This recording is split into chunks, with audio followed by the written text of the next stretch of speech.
Welcome to Love Lies Chronicles. I'd really appreciate your comment.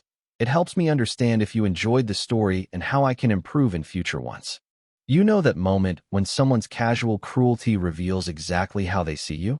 When their throwaway comment strips away years of carefully maintained illusions.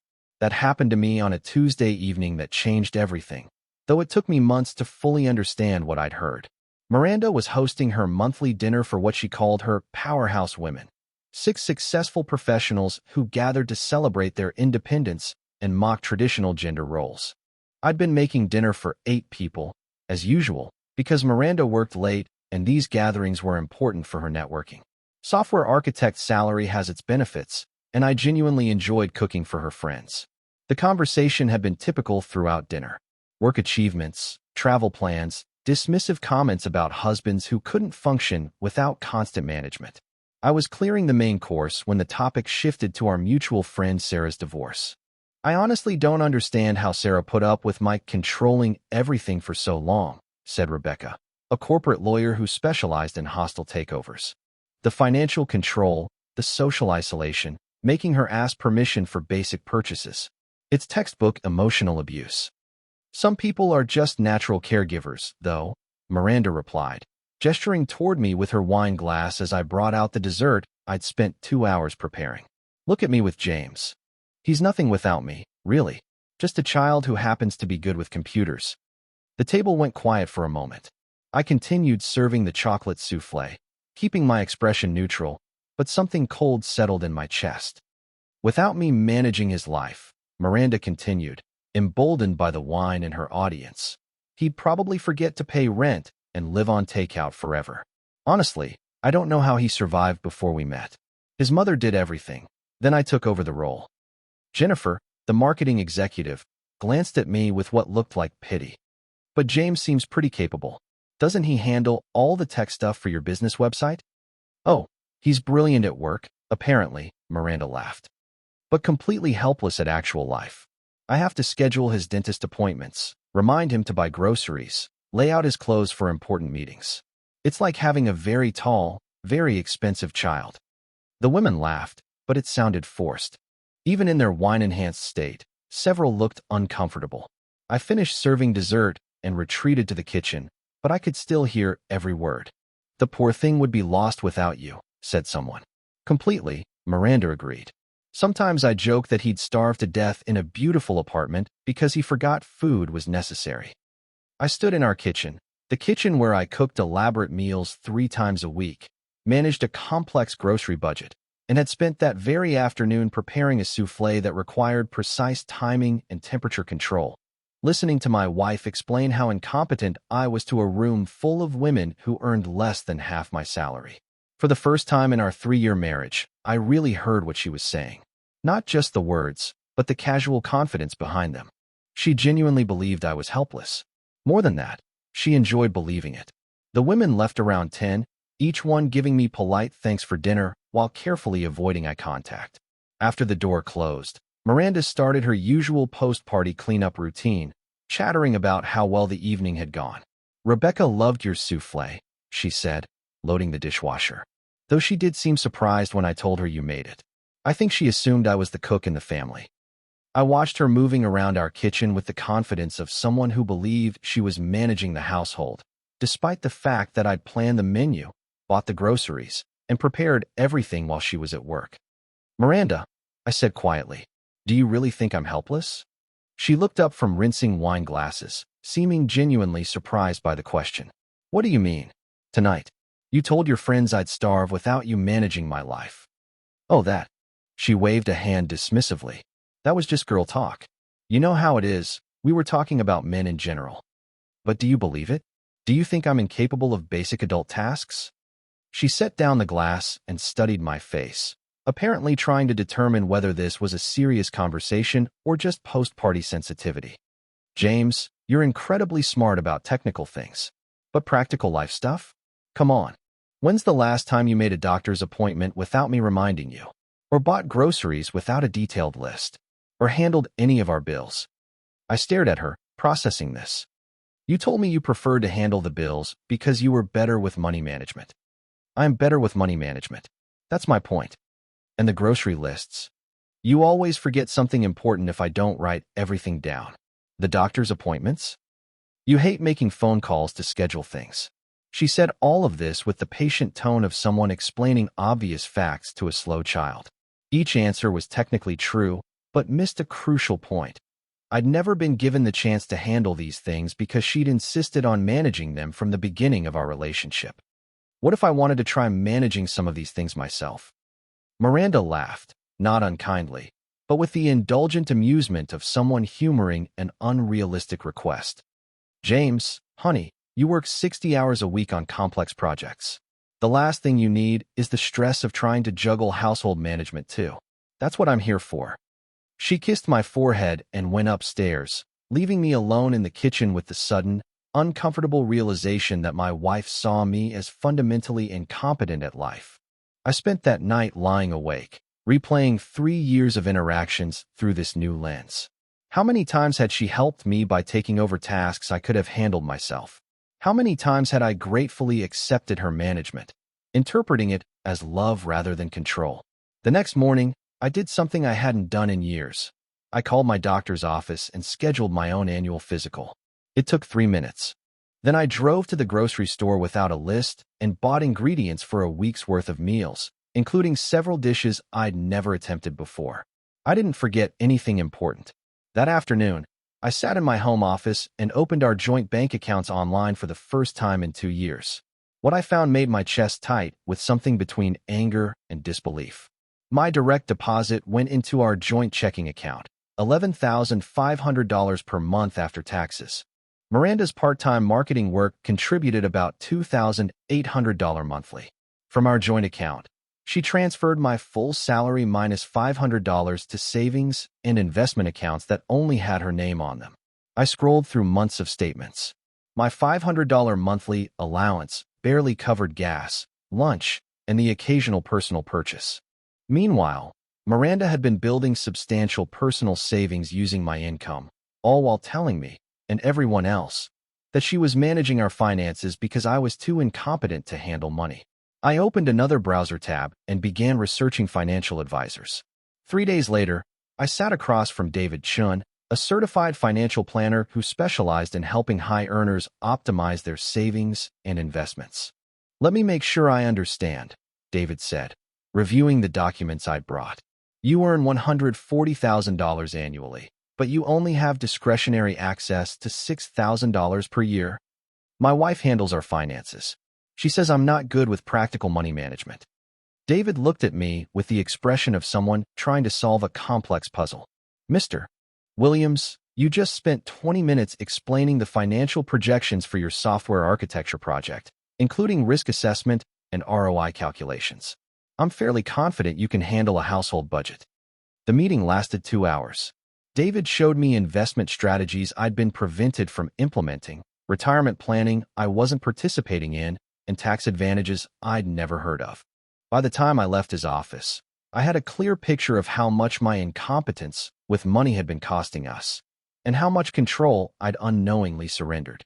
That evening, Miranda came home excited about a promotion opportunity at her company.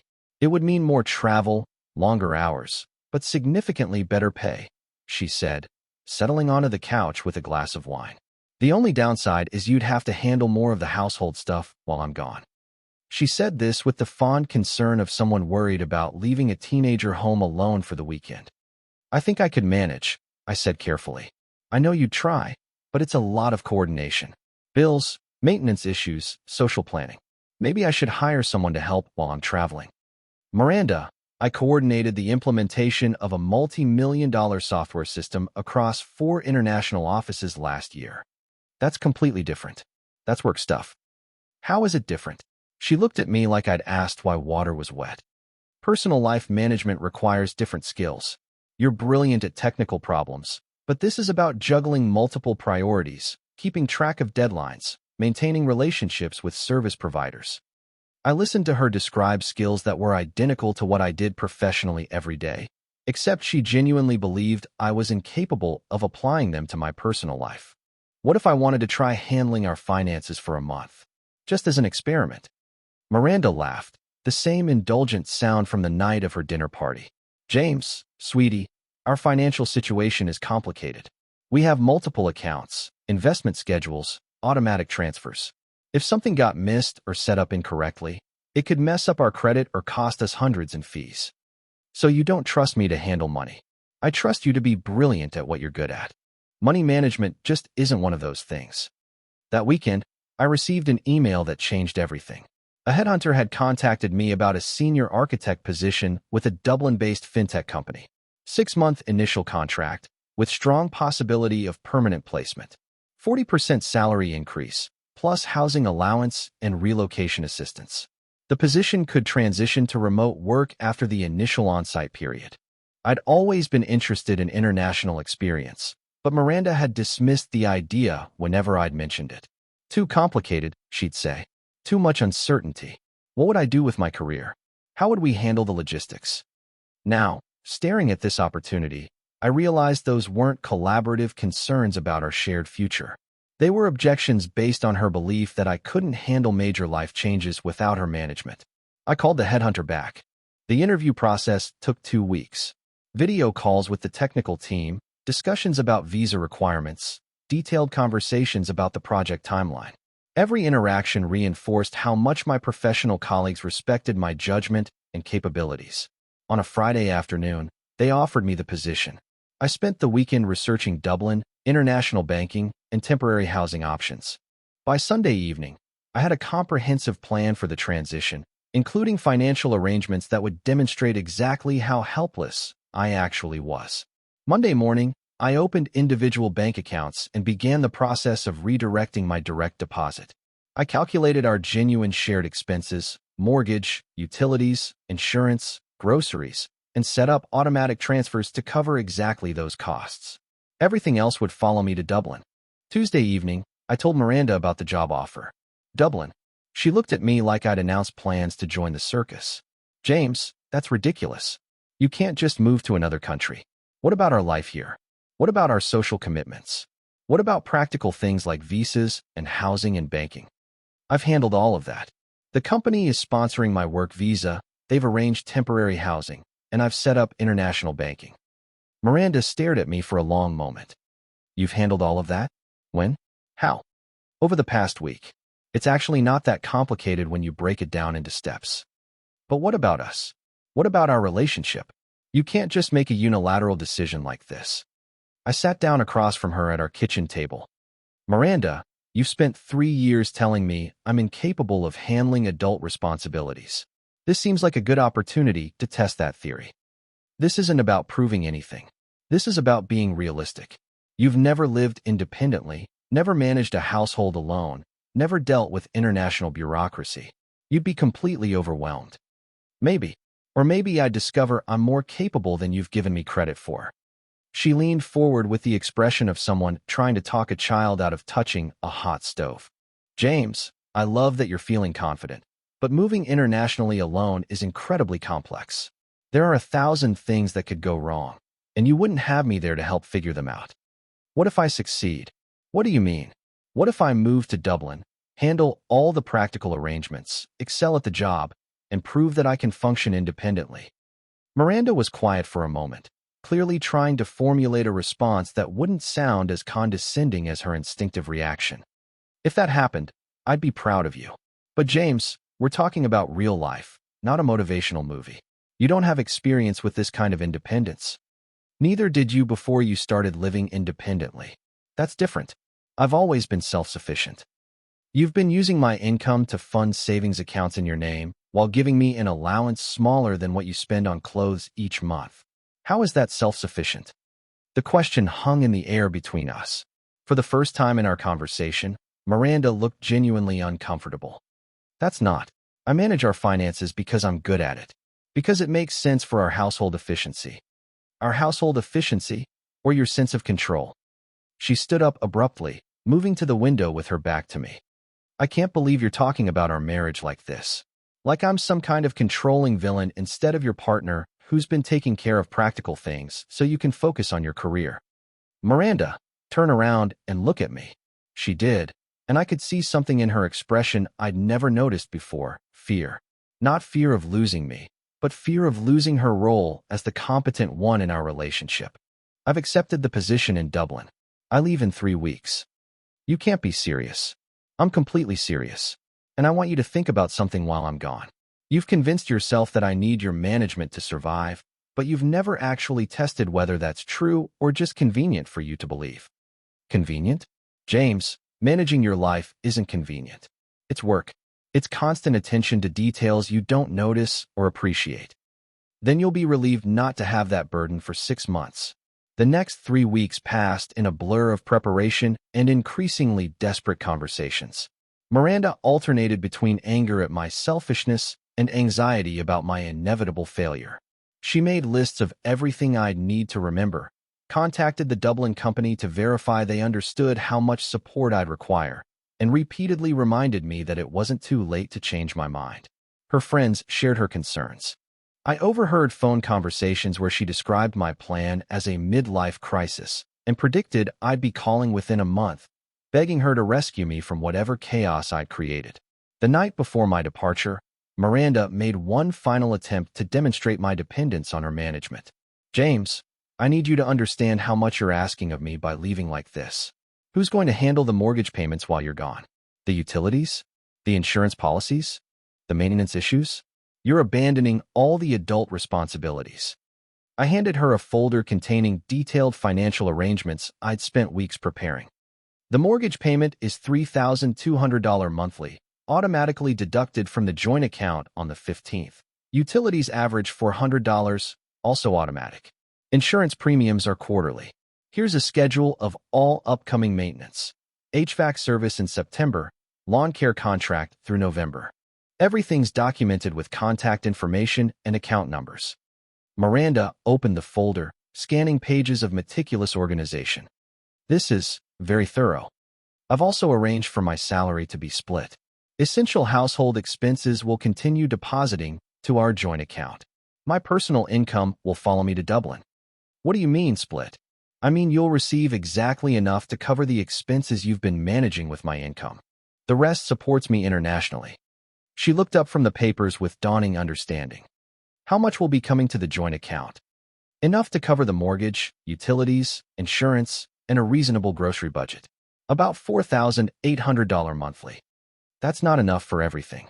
What about entertainment, dining out, my personal expenses, savings? You'll need to cover those with your own income, just like every other independent adult. Miranda stared at me, and I watched the mathematical reality of independence settle into her consciousness. Her part-time salary was $2,800 monthly. Without access to my full paycheck, she'd be living within her actual means for the first time in our relationship. You can't just cut off my access to money we've been sharing for 3 years. I'm not cutting off your access. I'm giving you complete control over household management, just like you wanted. You'll have full responsibility for budgeting, planning, and making everything work. That's not how marriage works, James. You can't just abandon your financial obligations to prove some point about independence. I'm not abandoning anything. I'm letting you demonstrate the competence you've always claimed to have. The conversation continued past midnight, but the fundamental reality was unchanged. I was leaving for Dublin in the morning, and Miranda would be managing her life with her own resources while I managed mine with mine. Dublin exceeded every expectation I'd never allowed myself to have. The company had arranged a furnished apartment in Temple Bar, walking distance from the office and surrounded by restaurants, bookshops, and cultural venues I could explore independently. The work was challenging and rewarding, with colleagues who treated me as a competent professional rather than someone requiring constant supervision. More importantly, I discovered that every task Miranda had convinced me I couldn't handle was actually straightforward when approached systematically. Opening an Irish bank account took 1 morning. Learning the public transportation system took a week. Finding grocery stores, restaurants, and services took normal adult problem-solving skills. Within a month, I had established routines, developed preferences, and made social connections with people who had no preconceptions about my capabilities. The work itself was invigorating. Leading a team of international developers, coordinating with clients across multiple time zones, and implementing complex systems architecture, all while navigating a new culture and country. Every day reinforced how much I was capable of handling when I wasn't constantly told I needed help. I video called Miranda weekly, and the contrast between my expanding life and her shrinking one became more apparent with each conversation. "How are things going with the household management?" I asked during our third weekly call. "Fine," she said, but I could hear strain in her voice. "A few adjustments, but I'm handling everything." "Any particular challenges?" "The lawn care was more expensive than expected, and the grocery budget is tighter than I realized. But it's temporary, right? This whole arrangement is just for the 6 months? We'll see how things develop. How's work going for you?" "Actually, I've had to increase my hours. The bills require more income than my part-time schedule was providing." By our 6th weekly call, Miranda's situation had deteriorated significantly.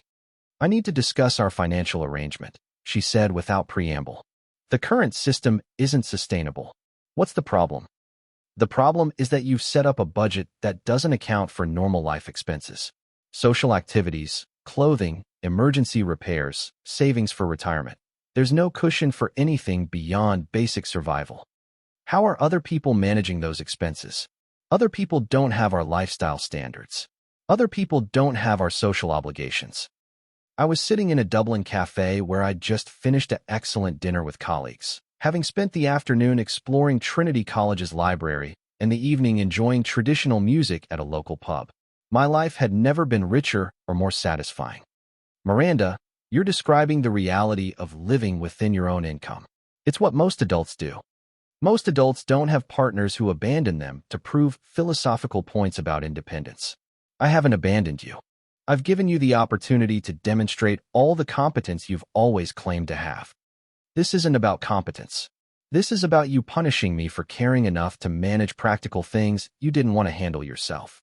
Is that really what you think? That you were doing me a favor by controlling every aspect of our shared life?" The call ended with Miranda hanging up, but not before I heard something in her voice I'd never heard before: doubt about her own narrative. 3 months into my Dublin experience, I received a different kind of call. "James, I need you to come home. There's been an emergency." My heart rate spiked immediately. "What kind of emergency? Are you hurt? Is someone in the hospital?" I'm fine physically, but I can't do this anymore. The house, the finances, managing everything alone. I need help." "What specifically is wrong?" "Everything. The mortgage payment was late because I miscalculated when my paycheck would clear. The air conditioning broke, and I don't know how to coordinate repair estimates. I've been eating takeout for weeks because grocery planning is more complicated than I realized." I listened to her describe a series of problems that represented normal adult life management, the kind of coordination and decision-making that millions of people handle independently every day. "Miranda, these sound like learning opportunities, not emergencies." "Learning opportunities?" "James, I'm barely keeping everything together. I haven't been social in months because I can't afford the restaurants our friends prefer. I'm working full-time for the first time in years, and I'm exhausted. This isn't sustainable." "What would you like me to do?" "Come home. Resume our normal financial arrangement. We can discuss the Dublin thing as a vacation, but this experiment needs to end." I was quiet for a long moment, looking out the window of my Dublin apartment at the city I'd learned to navigate independently, thinking about the life I'd built through competence Miranda had insisted I didn't possess. "I'm not coming home, Miranda." "What do you mean?" "I mean I'm extending my stay in Dublin. The company has offered me a permanent position with remote work flexibility. I'm going to accept it." "You can't be serious. You're going to end our marriage over this?" "I'm not ending anything. I'm choosing to continue living as a competent adult rather than returning to being treated like a dependent child. That's not what our marriage was like. Miranda, you told a room full of people that I was nothing without you, that I was just a child who needed constant management. You genuinely believed I'd fail at basic adult tasks because you'd never seen me succeed at them, mostly because you'd never allowed me to try. So you're going to throw away 3 years of marriage to prove a point? I'm going to honor 3 years of marriage by finally becoming the partner you deserved instead of the dependent you created." The conversation ended with Miranda in tears, but not tears of remorse. Tears of someone whose carefully constructed worldview was collapsing around her. 6 months later, I was promoted to Senior Systems Architect for the European Division, with the flexibility to work remotely from anywhere in the EU. My Dublin apartment had become home in ways that our suburban house never had, a space reflecting my choices, my preferences, my actual capabilities. I'd learned to cook traditional Irish dishes, developed friendships with people who appreciated my humor and intelligence, and dated briefly with a woman who treated me as an equal rather than a project requiring improvement. Miranda and I divorced quietly, with minimal drama once the financial realities became clear. She'd moved in with her parents after being unable to manage the mortgage on her solo income, and her friends had grown tired of hearing about my abandonment of family responsibilities. The house sold within 2 months. After splitting the proceeds, Miranda had enough for a fresh start, and I had enough to establish permanent residency wherever I chose to build my life. On my last day of official Dublin employment before transitioning to permanent remote work, my manager took me out for congratulations drinks. "Remarkable success story," she said, raising her glass. "Not everyone adapts to international independence as smoothly as you have. You must have had excellent preparation for living autonomously." I thought about Miranda's dinner party, about her casual confidence that I was helpless without her management, about the months of discovering exactly how capable I'd always been. "Actually," I said, "I had excellent motivation to learn what I was actually capable of accomplishing." 2 years later, I'm writing this from a cottage in County Cork where I've established my permanent base. The work remains challenging and rewarding. My social life includes people who value my judgment and companionship, and every day reinforces the difference between being loved and being managed. Miranda reached out recently through mutual friends, suggesting we try again now that we've both grown from our experiences. According to these friends, she's learned to live more independently and thinks we could build a more balanced relationship. But balance isn't possible between someone who respects your competence and someone who's learned to tolerate it. Balance requires two people who start from a foundation of mutual respect, not one person convincing the other that basic adult capabilities are impressive improvements. She taught me something invaluable about the difference between partnership and parenthood. Partners trust each other's judgment and capabilities. Parents make decisions for children who can't be trusted with adult responsibilities. I spent 3 years being her dependent instead of her equal, accepting her management instead of demanding her respect. The child she created finally learned to fly and discovered that the sky was infinitely larger than the cage he'd been convinced was protection. Some people are natural caregivers, as Miranda told her friends that night.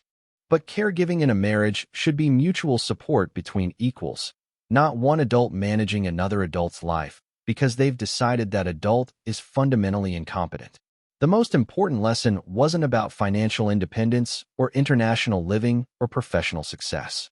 It was about the difference between someone who loves who you are and someone who loves who they've convinced you that you need them to be. I never needed her management. I needed her respect. And once I understood that distinction, everything else became remarkably simple to navigate on my own. Dear listeners, please share your thoughts in the comments, and do not forget to like, share, and subscribe to the channel.